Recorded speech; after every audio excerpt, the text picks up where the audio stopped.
Dr. Jasser, it's wonderful to have you on, and a very difficult time for the Orlando community, and so many people who are in that club are from all over the United States, not just from Florida. Your reaction to what Trump said yesterday, I mean, he is just taking this refugee issue and pounding it home and saying that this administration just has not taken a hard enough stance against Islamic terror, which President Obama refuses to brand radical Islamic terror.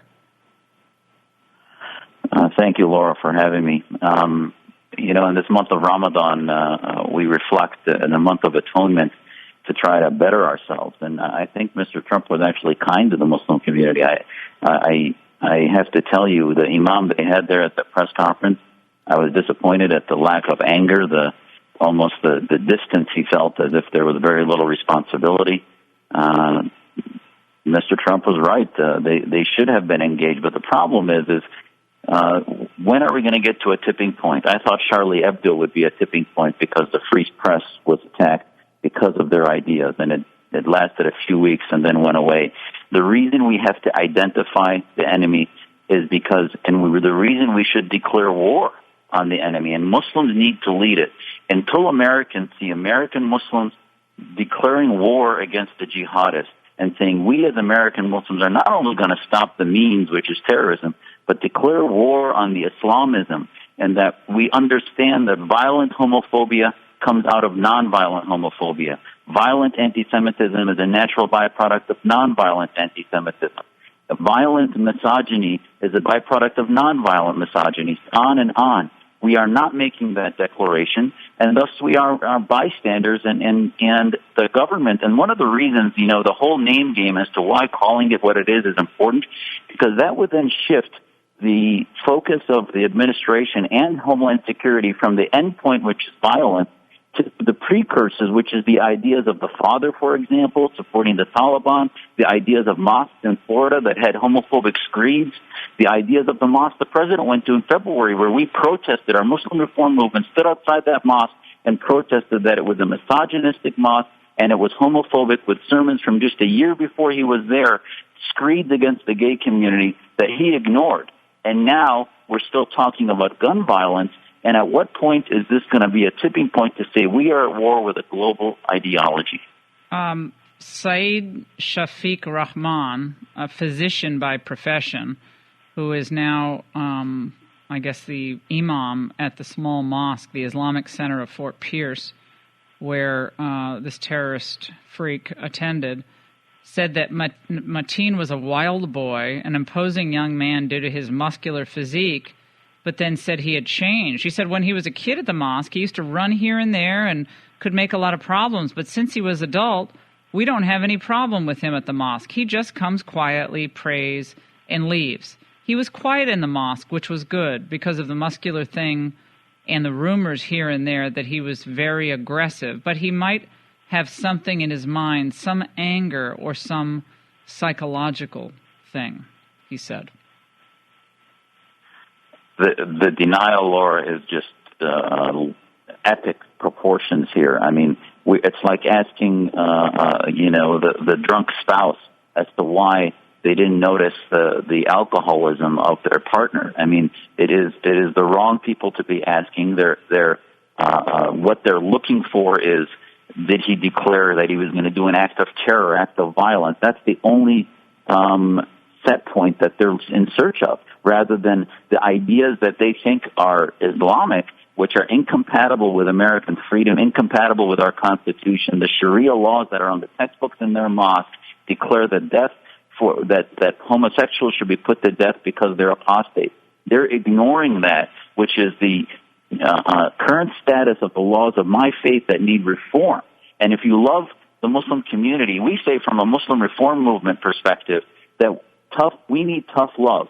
And we have to stop the enabling and do an intervention in our community, because they're going to continue to say, well, we support America. We're going to report them if they show acts of predilections towards violence, because they're not looking. They're just looking at the means. The ends they share with the radicals, which is an Islamic state that condemns homosexuals, condemns Jews, condemns minorities. They think that's normal operating procedure, and that's not radicalism. So that's why we need a Manhattan Project to get a consensus of Americans to start to put pressure on domestic and global Muslims. And this is the problem. If the president started using the term radical Islamism, then our allies in Saudi Arabia and Qatar and Turkey, who are the bastions, the cauldrons that brew these ideas, are also going to be unnoticed, because this is more than just a few radicals. It's hundreds of millions of a political movement I think can be defeated in the long term, but it's going to take a large consensus movement that we still haven't yet begun. Apparently, overnight, there were two individuals, both police officers, killed in France in an attack that was streamed live on Facebook, both murdered, a couple. And the individual who carried out the murder was also a known Islamic radical in France, known by authorities. Once again, they're known by authorities, they're tracked to some extent by authorities, yet they go on to kill. And sadly, every day we're going to see this because the ideology that inspires them, the radicals divide the world into the land of Islam and the land of war. And as long as they're living in minority countries where they are a minority, that's the land of war. So they will attack and highlight it. The only difference between the Saudis and ISIS is the Saudis don't post it on Facebook and post it on YouTube when they behead folks, but they've beheaded more people in Saudi Arabia than ISIS has. And the cauldrons of our allies that we think are in the war with us against ISIS are producing clerics that push out these ideas from the mosques of Mecca, the mosques of Cairo, and elsewhere, and we sort of sit back and wonder how this happens, and we strategize in conferences on how to counter violent extremism. As long as we're just focused on the violence and look at it each as a whack-a-mole program, we're never going to treat the disease. The disease should be countering violent Islamism, and we need to have a reality check that we are at war. At least war has been declared against us, and we need to declare war against all of these fronts. And France has had repeated imagine, we had the same cell in Paris commit two acts of terror 4 months apart because the Molenbeek Belgium community was protecting them for a month. Imagine the same cell, even when we knew that the cell existed, we couldn't find them because they were protected by Muslims that felt they were living in the land of war and not the land of being patriotic Belgians. And this story and this France this attack is just horrific. Was repeatedly stabbed in front of his home. It was repeatedly stabbed the policeman in front of his home. Went inside the home and also killed him. As was it later shot and killed by French police authorities. Just heartbreaking, and was someone who had already declared his allegiance to ISIS, living in France, an ex-con. So you're right, it is going to keep happening. By the way, this was Hillary Clinton yesterday speaking out in the aftermath of the Orlando attack. Inflammatory anti-Muslim rhetoric and threatening to ban the families and friends of Muslim Americans, as well as millions of Muslim business people and tourists from entering our country, hurts the vast majority of Muslims who love freedom and hate terror. Is it the rhetoric, anti-Muslim rhetoric, that is driving these attacks? That is the most absurd notion. It is beyond denial. It is blaming the victims. It reminds me, I'm sorry to say this, but it reminds me of how the Saudis blamed the rape victims because they were alone with a man and that they are the criminals rather than the man who attacked them. And to say that somehow we need to be, listen, Muslims need tough love, and there are many of us who want to serve in the armed forces, that want to protect this country and want to step up. But unfortunately, the groups that get highlighted are the apologists, the victim mongers that use this issue to divide our country. And unfortunately, in this political season, as the Democrats are wont to do, they want to use this to say that they protect the minority, and they don't want to acknowledge that we are at war. American Muslims have a unique responsibility. Yes, we might only be 3-4 million, but we have a laboratory to do the work for reform that can't be done anywhere else. And Hillary then on the Today Show, I think, used the term. She said, "Fine, I'll say it, radical Islamism."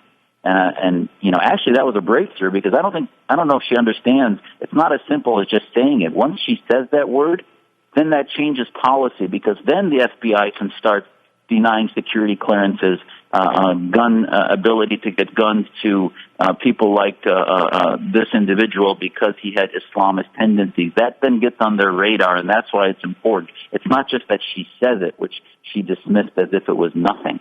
And this is why it's important that we hold them accountable to these words, and I hope we continue to push the issue and not let them say that we Muslims are the victim. Americans are getting tired. I think actually her verbiage is a bigotry of low expectations to Muslims, and it also actually infuriates Americans and I think drives up the antagonism towards the Muslim community rather than helping us. Islamophobia will be cited by the president undoubtedly when he makes his homophobia and Islamophobia will be probably the twin pillars of his speech when he goes down to Orlando, but we'll have to wait and see. Dr. Zuhdi Jasser, it's always great to talk to you, founder and president of the American Islamic Forum for Democracy on the Laura Ingraham Show. Thank you so much.